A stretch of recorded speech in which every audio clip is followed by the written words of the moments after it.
Naisip mo ba minsan na pagdating mo ng 60 years old, pwedeng wala ka ng sweldo, wala ng bonus na inaasahan, at wala ng performance incentive? Ang pumapasok na lang every month sa bank account mo ay yung SSS pension mo. Tapos isang umaga, nag-grocery ka, then na-realize mo na yung dating 2,000 piso mo ay ngayon ay parang isang supot na lang ng grocery. Tapos pag uwi mo ay kailangan mo pa ng maintenance sa gamot mo at minsan may biglaan pang laboratory request. Ang masakit pa, ay tatawag yung anak mo na kailangan ng tulong panggastos sa apo mo. Ngayon, tanong ko sa'yo, sapat ba talaga ang SSS pension para sa klase ng retirement na gusto mo? Kung nasa 40s ka na ngayon, employed at may stable income at medyo komportable ka sa buhay mo, ito na ang stage na hindi pwedeng sabihin mo na bahala na lang. Hindi ito ang panahon ng trial and error. Every financial decision mo from this point forward ay may direct impact sa quality of life mo kapag tumigil ang sweldo mo. Ang problema, marami sa atin ang may silent assumption na okay na ang SSS para sa retirement. After all, mandatory naman tayo naguhulog for decades. Pero ang hindi natin madalas ginagawa ay i-compute kung magkano ba talaga ang lalabas at kung sapat ba talaga yun para sa real life expenses mo pagdating ng retirement age mo. Unahin na natin ang reality ng inflation. Kada taon ay tumataas ang presyo ng mga pagkain, kuryente, tubig, gamot at serbisyo. At kahit sabihin mo na ang inflation rate ay nasa 3 to 5% lang per year sa loob ng 20 years, malaki na ang kayang ibawas yan sa buying power ng pera mo. Tapos ang pension na matatanggap mo ay fixed amount lang at hindi ito sumasabay sa totoong pagtaas ng cost of living sa Pilipinas. At ang 20,000 pesos mo ngayon ay malaki na ang nabawas sa value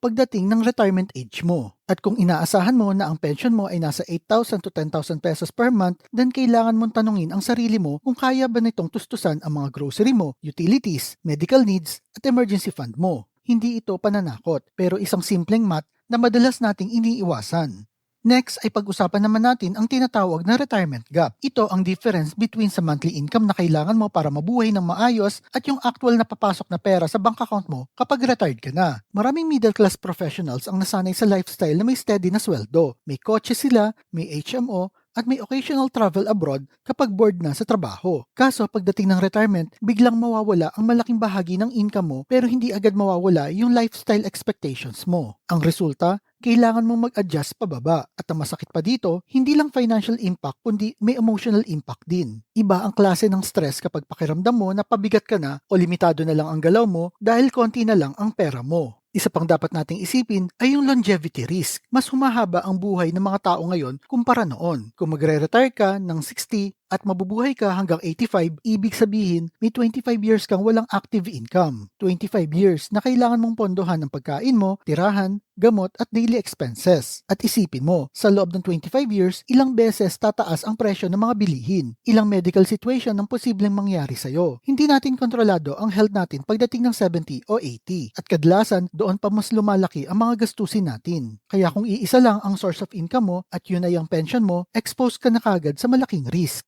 Ang isa pang malaking bagay na bihira natin pag-usapan ay ang emotional impact ng pagiging financially dependent lalo na sa kamag-anak o sa mga anak. Bilang magulang at professional, buong buhay natin ay nagsikap tayo para maging provider. Hindi madaling tanggapin ang idea na balang araw ay aasa na lang tayo sa allowance na bibigay sa atin ng ating mga anak. Kahit sabihin pa nila na okay lang yun, minsan ay magdadalawang isip kang gumastos para sa sarili mo dahil ayaw mo maging burden. Ang retirement ay dapat season of freedom, hindi season ng paghingi ng tulong. Kaya habang may active income ka pa, ito na ang panahon para siguraduhin natin na hindi natin ilalagay ang future self mo sa ganitong sitwasyon. Dito papasok ang konsepto ng multiple streams of income. Kung buong karir mo ay iisa lang ang source of income mo, which is yung sweldo mo, exposed ka na kagad sa malaking risk. Ang financially resilient na tao ay hindi umaasa sa isang source of income lang. Hindi ibig sabihin naman na kailangan mo maging aggressive entrepreneur o maging high-risk investor. Ang ibig sabihin ko lang ay kailangan mo mag-build ng mga supplemental income habang malakas ka pa at kumikita ka pa. Isa sa mga pwede mong simulan ay ang Pag-ibig MP2. Para sa maraming employed professionals, ito ang low-stress way para magtabi ng pera na may potential na magbigay ng mas mataas na returns kaysa sa mga regular savings account. Hindi ito get-rich-quick scheme, pero ito ay structured, government-backed at madaling i-maintain. Kaya kung nasa 40s ka na, pwede mong gamitin ang MP2 bilang capital preservation and growth tool.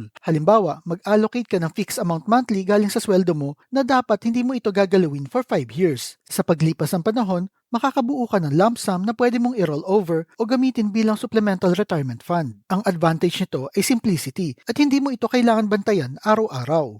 Sunod naman natin ang dividend investing. Para sa mga employed professionals na may mahaba pang time horizon bago pa sila mag-retire, ang dividend stocks ay pwede maging second pension nila. Ang konsepto nito ay simple lang. Bibili ka ng mga shares ng mga established company na nagbibigay ng mga dividends. Habang nagtatrabaho ka, ay pwede mong i-reinvest ang dividends na yan para mas dumami pa ang shares mo sa company na yon. At pagdating ng retirement, pwede mong kunin yung dividends na binibigay ng mga company na yon as additional monthly income. Siyempre, hindi mawawala ang risk sa stock market, kaya mahalaga ang diversification at long-term mindset. Ito ang strategy ng pasensya at consistency. At sa loob ng 10 to 15 years ng reinvested dividends, pwedeng mag-compound ito at maging meaningful cash flow para sa retirement mo. Ang isa pang pwede mong gawin ay magkaroon ng side business. Hindi ko naman ibig sabihin na kailangan mong mag-resign sa trabaho o mag full-time sa negosyo. Pwedeng kahit simpleng consulting lang, digital services, dropshipping, rental income, o maliit na online business basta manageable. Ang objective ay magkaroon ng kahit isa pang stream of income na hindi directly tied sa trabaho mo. Dahil kung sakaling may mangyari sa trabaho mo before retirement, at least may fallback ka. At kahit pagdating ng retirement ay pwede mo pa rin i-maintain ang small business na yon as long na kaya mo pa.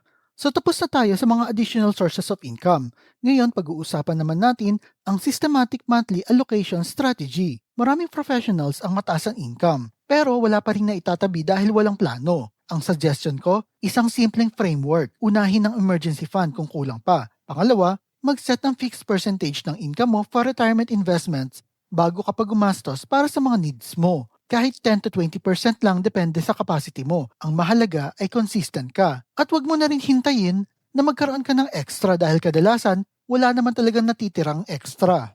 Then pangatlo, i-automate mo kung kaya para hindi mo na pag-iisipan buwan-buwan kung magtatabi ka ba o hindi. Mahalaga maintindihan mo na ang goal natin ay hindi luxury retirement. Ang goal natin ay dignified retirement. Yung tipong kaya mo mag-grocery nang hindi nanghihingi sa anak mo, yung kaya mo magpa-check up nang hindi nag-iisip kung may pambayad ka ba, yung kaya mo magregalo sa apo mo nang hindi ka kinakabahan kung zero balance na yung bank account mo. Hindi ito tungkol sa pagiging milyonaryo. Ito ay tungkol sa financial independence at peace of mind. At ang foundation nito, hindi lang ang SSS pension mo. So balikan natin ang unang senaryo. 60 years old ka na, pero this time, iba ang kwento. May SSS pension ka na pumapasok monthly. May MP2 ka na nag-mature at na-roll over mo strategically. May dividend portfolio ka na nagbibigay ng additional cash flow. May maliit kang side income na optional mo lang ginagawa dahil gusto mo, hindi dahil sa kailangan mo. Iba ang pakiramdam ng ganitong setup. May control ka, may choices ka, hindi ka nakadepende sa isang source. Sa huli, ang tanong ay hindi kung may SSS ka ba o wala. Ang tanong ay sapat ba ito para sa future na gusto mo. Kung honest ka sa sarili mo, alam mo na ang sagot. Pero hindi pa huli ang lahat. Kung nasa 40s ka pa lang o early 50s, may oras pa. Ang kailangan mo lang ay malinaw na plano at consistent na execution. Hindi madali ang pag-build ng retirement fund. Pero ito ang isa sa pinakamahalagang proyekto ng buhay mo. Dahil darating ang panahon na ang future self mo ang makikinabang sa mga desisyon na ginagawa mo ngayon. At sana pagdating ng araw na yon, mapapasabi ka sa sarili mo na buti na lang hindi ako umasa sa isang plano lang. Buti na lang nag-isip ako ng mas maaga. At kung may isang takeaway ka dito, ito yon. Treat SSS as foundation, not a destination. Build around it. Protect your dignity, secure your options. Habang may sweldo ka pa, gamitin mo yon bilang tool para palakasin ang future mo. Dahil ang retirement hindi dapat survival mode. Dapat ito ay season ng stability, respect at peace of mind. Your choice starts now. Ikaw ba? Patuloy ka pa rin ba sa paghulog sa SSS mo? Type mo naman sa comment section below. At huwag mo na rin kalimutan mag-subscribe for more Pinoy-friendly tips. At kung mahilig kayo sa mga videos tungkol sa pera, motivation na business, like and share nyo lang ang video na ito at kita-kita po ulit tayo sa mga susunod na video.